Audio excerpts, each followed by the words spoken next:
Good evening and welcome to The Right Side, the show where we talk about today's news, views, trends, and opinions from an admittedly conservative perspective. I'm your host, Chris Pareja, and this evening we're joined by Mona Charen. She's a repeat offender when it comes to authoring books. Most recently, Sex Matters has been authored. Mona, welcome to the show. Thanks for having me. You've been writing for a while, as I alluded to. You're 3 books in, but where did you come from? How did you get started? What made you want to write controversial topics that could make people say disparaging things about you and your ancestors? Yeah, well, and they certainly have not been shy about that. So I fell in love with William F. Buckley when I was in high school. He was unfortunately already taken, but I did contrive to meet him when I was in college, and as a result of that meeting, he offered me a job, and I went to work at National Review, which was the start of my journalistic and my political education, and that's what gave me the bug, and I've been writing ever since. I have a syndicated column, and this is my 3rd book, and yeah, they've all been a little controversial.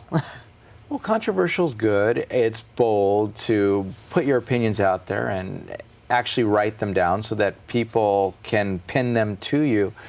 But it's a different kind of an animal, somebody who's willing to go out and risk the vulnerability. What made you do that? Where does that chutzpah come from?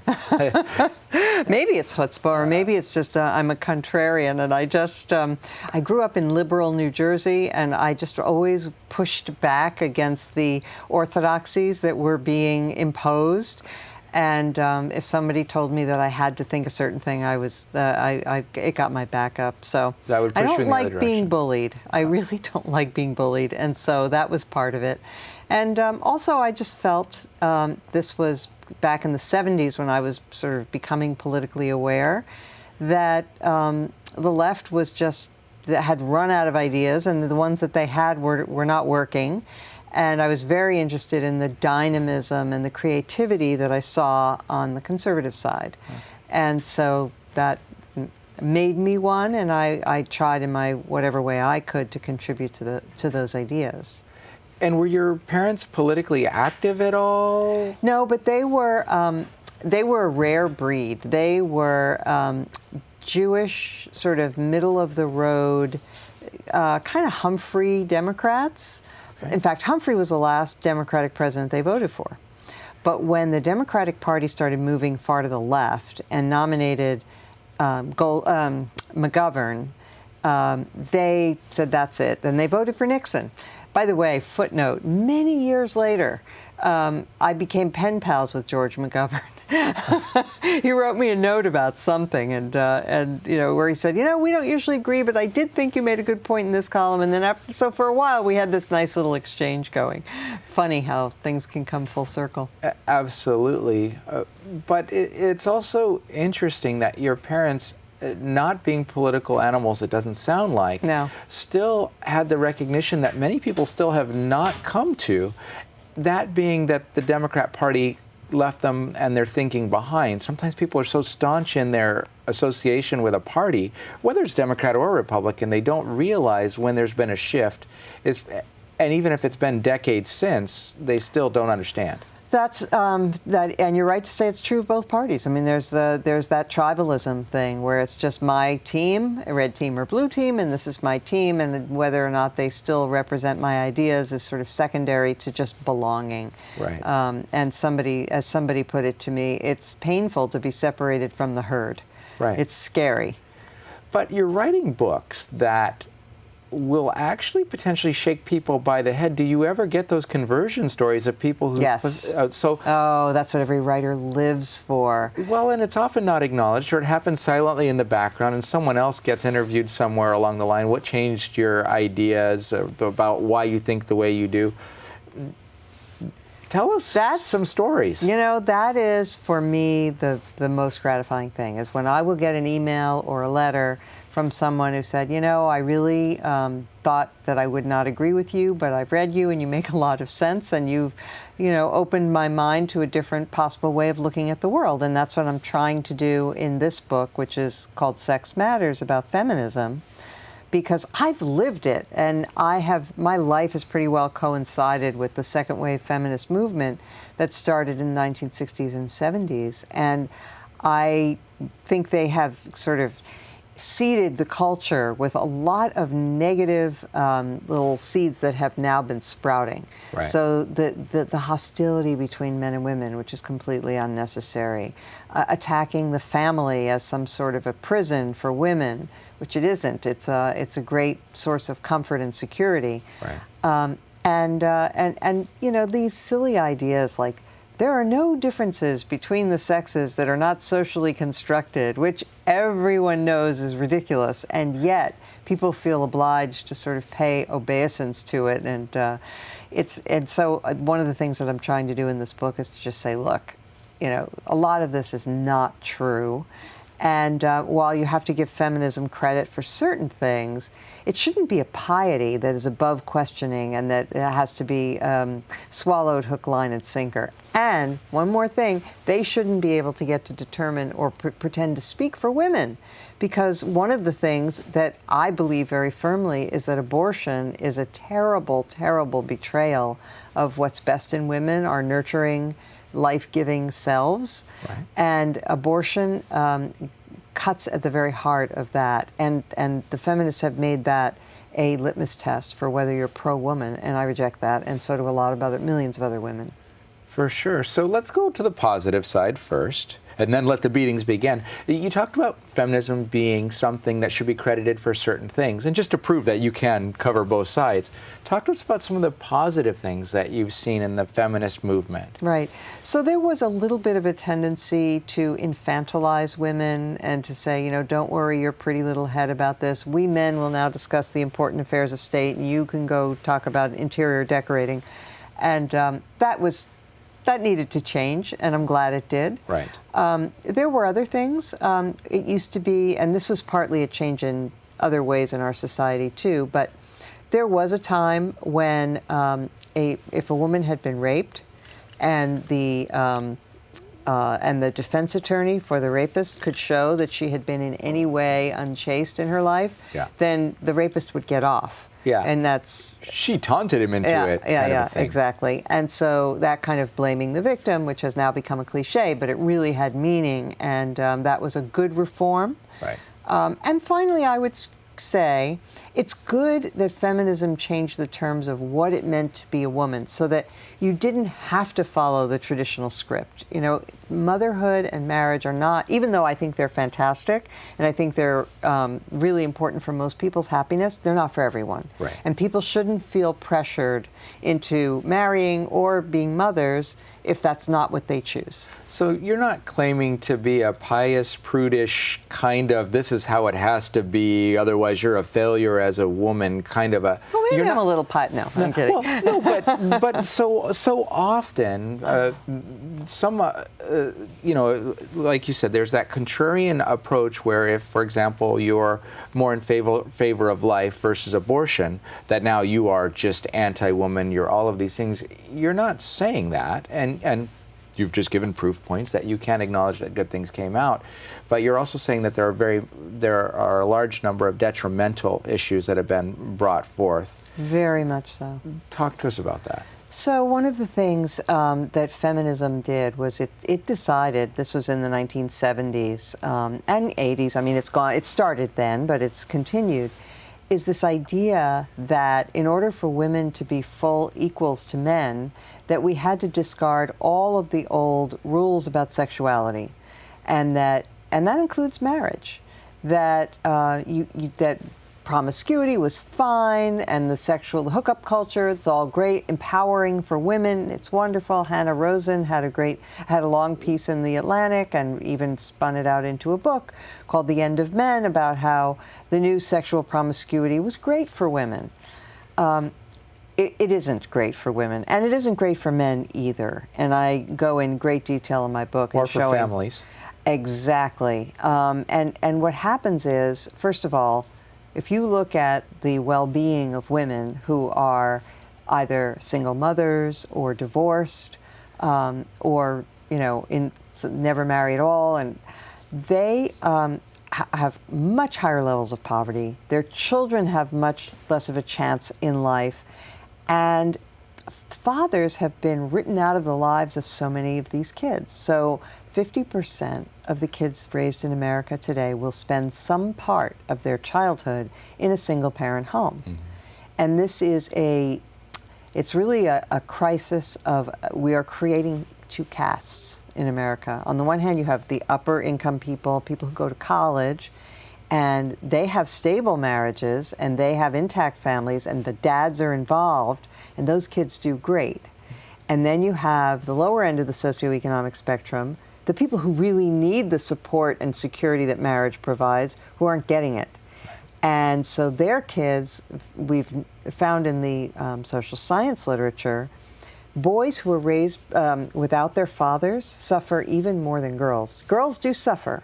Right. When girls are raised without dads, they tend to have lower self-esteem, more body image problems, more likely to get pregnant as teenagers, all kinds of problems.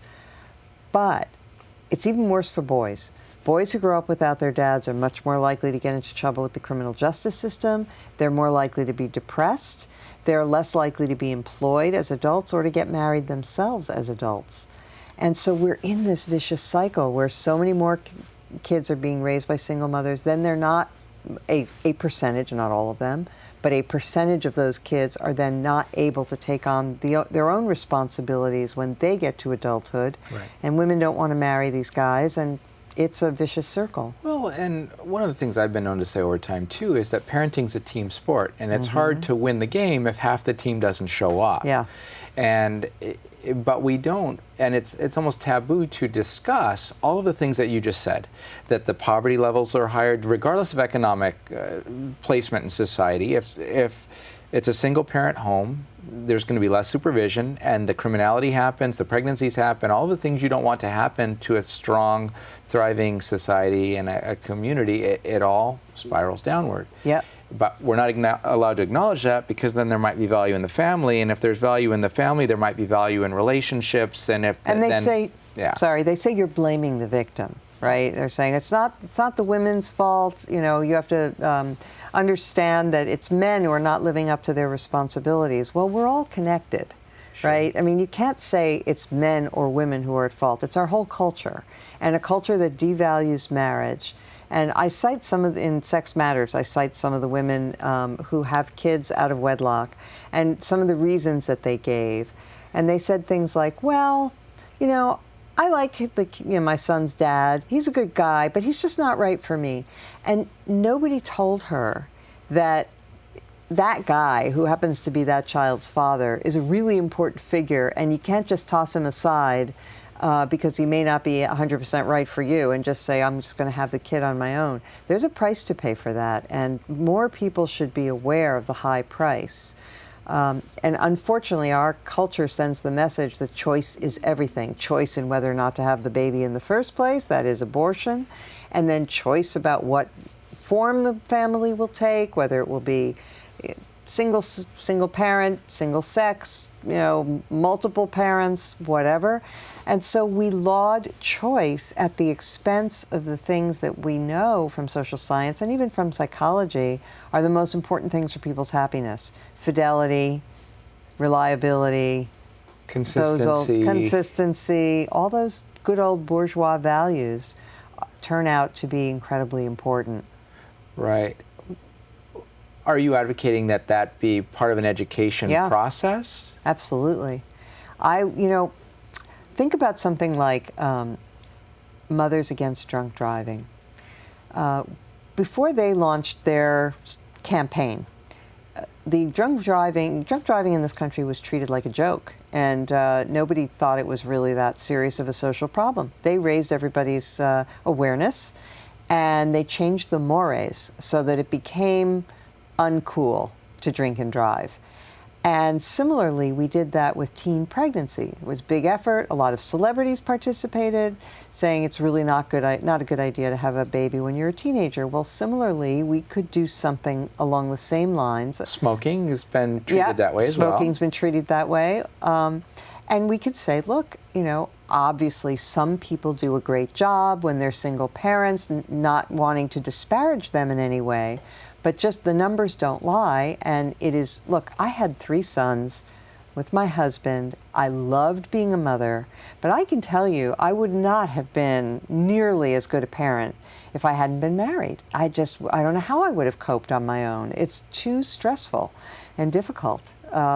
So we should be giving kids that message. There's something called the success sequence that sociologists talk about. Okay.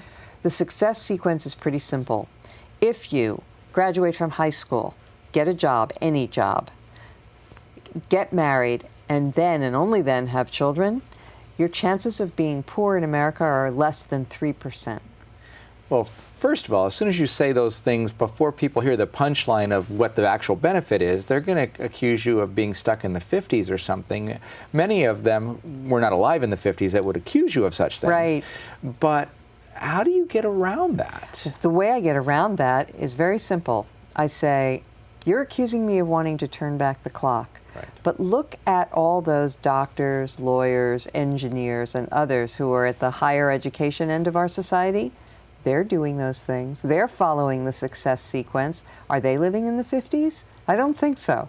So it isn't necessary to want to turn back the clock on a lot of the advances and a lot of the changes in our society that have been beneficial, while also saying, yeah, but there are certain things we have to stick to, and the most successful people in our society have done so. And so are you suggesting potentially highlighting some of those success cases? How would you go about because social sciences is often associated with social engineering of some sort or another, and trying to push society in a direction to match an agenda. How would you outline the counter campaign? Because that's really what you're talking about, at least for the liberal Bay Area or the East Coast where you've tended to live as well. What's the counter campaign? Well, so for one thing, I would quote the great Charles Murray, who said that part of what we need is for the elites to preach what they practice. So that would be a start. And another thing would be to point out, for example, that among African American married couples, the poverty rate is 8%, which is half the national rate. So if the reason for poverty were actually, I mean, there are many reasons for it. I don't want to oversimplify. Right. But I would say let's look at and learn from what works. Right. And stable families are working in the Black community. They're working among Hispanics. They're working, if you look at Asian immigrants, who are often held up as the model minority, and some people resent that because I don't know why they resent it, but they do. But I mean, I'm sorry, you have to look at them and notice that their families are very strong and united, and this gives them a tremendous boost in life. They loan each other money, they give each other jobs, they make sacrifices. You know, the parents work 6 or 7 days a week, you know, in the dry cleaning shop so that the kid can go to, you know, University of California. So you said sacrifice. That is so not. I know, people it's not shouldn't cool. have to sacrifice Yeah, it's really anything. not cool. It should be about them. Yeah, exactly. It's all about me. And my last chapter is called Having It All, where I challenge that very idea that the meaning of life is to figure out how I can have it all instead of thinking about what I can give to others. Embrace misery so you can be successful is not what normally sells in today's marketing. It doesn't sell toothpaste, and it may not sell my ideas, but I'll tell you that I'm happy. And the people that I know who have sacrificed, so-called sacrificed career advancement in order to spend extra time with their families, are very happy with their decision. And social science confirms that, for example, with women who cut back in their careers are the ones who are happiest with their decisions. Yes, because that is you make a choice, but it's not the choice that others would make. And see, that's what's interesting is if you ask people, okay, well, what's the secret of your success? If they were to give the list of I had a strong family and all of these things, people say, but there's got to be something else. That can't be it. That's too simple. What else could it be? Well, of course, nothing is ever completely simple, No. but family structure is pretty basic. And when you start looking through all of the data about the social problems that we're suffering from right now, huge inequality, expanding inequality, the problem of men, a significant number of men who are not working and not even looking for work now, Right. Because they're not attached to family life and they don't have that motivation.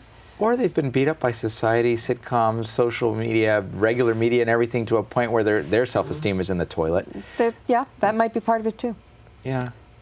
So if there were 3 kind of key ideas you wanted people to take from your newest book, what would those 3 takeaways be? The first, I would say, is that don't believe the propaganda about there being no differences between men and women that are not socially constructed. This is nonsense. I have a whole chapter about vive la différence. There are lots and lots of differences. They're kind of fun to examine. And I don't think it means that one is inferior and the other is superior. We just have different skills and orientations and even different brain structures, which is just the way we are. There you go, trying to bring science into this. You can't do that. That's not a social construct. Yeah, exactly. And it's best to just not rail against Mother Nature. Horace, the Roman poet, said, "You can drive nature out with a pitchfork, but she will still hurry back." And so my thought is just be at peace with it and play to your strengths and don't be howling at Mother Nature all the time. Another is don't see men as the enemy of women. We can't see women's advancement as at the expense of men as being a good thing. Unless we're together and unless we are helping one another, it doesn't end well. All those women, there are 60% of the undergraduates in America now are women. Who are they going to marry? Women like to marry people who are their equals or superiors in education and income. That's a problem. So You're speaking dangerous language there. I know. Who are they going to marry? I'm sorry. It's a reality, and it's one that we should take seriously. And finally, I would say that the drive to care for others, as women have in very strong measure, and men have too, and specifically to care for your own children, is one of the nicest things about human beings, right? And it's one of the things that we should be encouraging rather than disparaging. When I meet women who say, and they say, I'm just a homemaker, and I say, well, that's fantastic. That's a really important job. One of the most important you can do. They say, you know, you're the first person who ever said that. But see, this is one of those upside down ideas in society that nurturing is not a strength. Yeah. That you have to be weak to be a nurturer. Or you have to be a man. If you're a man and you want to stay home and nurture the kids, then you get praised. But if you're a woman, you're letting down the team. Well, you might get praised by women, but men might hassle you a little bit too. It's well, like, maybe. Dude, yeah. really? Yeah, that's probably right. So it really, I think, depends on who's doing the analysis. Yeah, sure. Whether or not they get the thing. But we are saying that it's okay for people to not necessarily be in that tightly defined role, but if they are in the role, let them embrace it, let them own it, and there are benefits to it. Precisely, and people tend to enjoy it. And one of the things that the feminists really missed, and a lot of it is because most of them didn't have children, but they completely missed how joyful and wonderful it is to raise kids. Right. And I've had a career that I've completely loved, and it's been very gratifying, but nothing could equal the joy and challenges of raising 3 sons. We're just about out of time, but we do have time for people to know how they can reach out to you. Website? Yeah, I have MonaCharen.com. And spell it for people who don't know how those letters line up. MonaCharen, all one word, .com. And you can also find my work at the Ethics and Public Policy Center, where I'm a senior fellow, and in your local newspapers. So, and my book is out there. They could Google Sex Matters, which some of them would just do that randomly anyway. And they'll find your book, hopefully. And they'll find my book instead of something else. Whatever gets them there, right? Well, thank you very much for sharing, Mona. If you'll hold on for just a moment, we'll be back after a word from our underwriters, the Liberty Forum.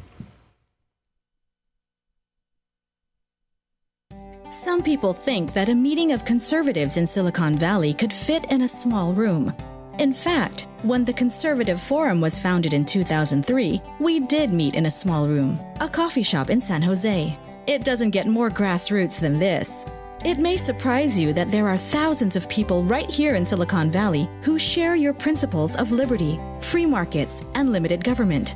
Since our humble beginnings in that coffee shop, we've outgrown 3 meeting halls. From San Jose to Gilroy to Mill Valley, we bring hundreds of people together each month from all over the Bay Area to promote the principles of American liberty.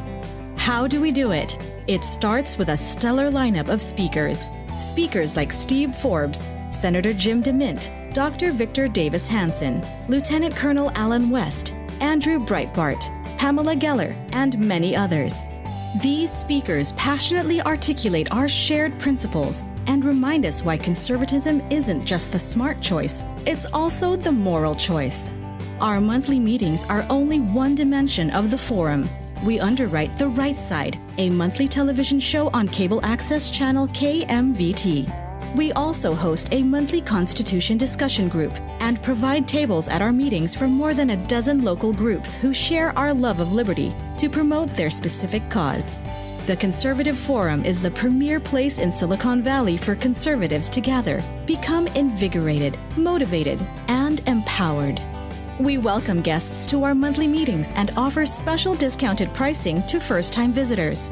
Take a look at our speaker lineup in the coming months and join us to learn why we say liberty is made in America.